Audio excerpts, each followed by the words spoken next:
Sara entered a secluded, untouched forest with her family to spend a peaceful weekend in nature. They hadn't even finished setting up the tents when Sara ran excitedly toward the lake. The cool water wrapped around her skin, and small ripples shivered around her body. As she swam, she felt several times as if someone was watching her from between the trees. She squinted, but nothing appeared except the shifting shadows, as though the forest itself was breathing. After swimming, she returned to her family, and they spent the evening playing and laughing together. When night fell, as always, they sat around the fire. The flames lit up her father's face and cast strange shadows across the tree trunks. Her father smiled and began telling a story, a frightening one about a girl who had disappeared in this very forest years ago. A girl who had heard the sound of a wedding at night, followed it, and ended up at a ceremony no human was ever meant to enter. The fire crackled. Her mother smiled, but Sara felt the forest growing quieter. The wind moved through the branches, but something seemed hidden beneath the silence. That night, Sara couldn't fall asleep. Everyone else was resting, their gentle breathing filling the tent. She stepped outside to drink some water. At that moment, she heard drums, laughter, and music deep within the forest, soft and distant, like a sound drifting from another time. Curiosity overcame her fear. She took careful steps toward the noise. In a small clearing, she saw a crowd. Their clothes were human-like, but their movements were unnatural. Their feet barely touched the ground. Their eyes glimmered, not with joy, but with something unsettling. Just as Sara tried to run, a girl with long black hair appeared silently behind her.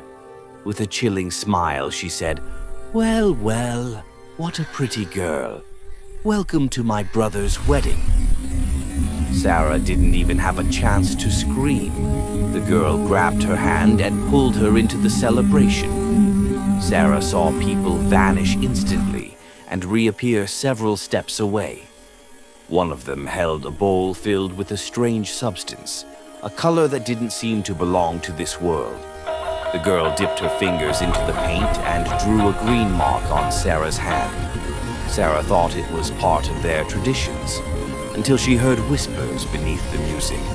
"She's lovely, a perfect gift for the groom." Sara froze. Without thinking, she ran. Screams erupted behind her, rage and disappointment. Branches tore at her clothes. She reached her tent, breathless and trembling. She told her family everything. Her father laughed, saying the scary story had gotten to her. But when they saw the green symbol on her hand, a heavy silence fell. Her mother, pale, whispered, "Your great-grandmother had a mark just like this." Before they could ask more, a man stepped out of the forest, thin, gray, with hollow eyes. He shouted, "Leave this place. This forest is cursed. Go now." They all rushed into the car. Her father started the engine, but suddenly, several gray, smoke-like beings with glowing red eyes appeared in front of them. The headlights entered their bodies but disappeared inside, swallowed like light falling into a void. Her mother screamed, "Drive through them!" Her father hit the gas. The car passed through the creatures as if through fog. They stopped along the empty road. Sara's mother called her own mother in tears. Her grandmother listened and her voice trembled. She asked to speak with Sara. Her voice was tired and frightened. "Sara, they marked you. They chose you. You must go back into the forest. Otherwise, they'll come for you themselves, and they won't spare anyone." Sara's breath caught. "How do I stop it?" Her grandmother said.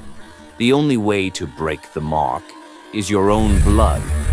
You must return to the exact place where they marked you. When you get there, Cut your hand and let your blood fall on the mark. Then say loudly, I do not accept. Until you speak those words, the pact stays intact. But you must do it before their ceremony is completed. If you're late... Her mother burst into tears. Her father shouted angrily, How can she do this? She's just a child.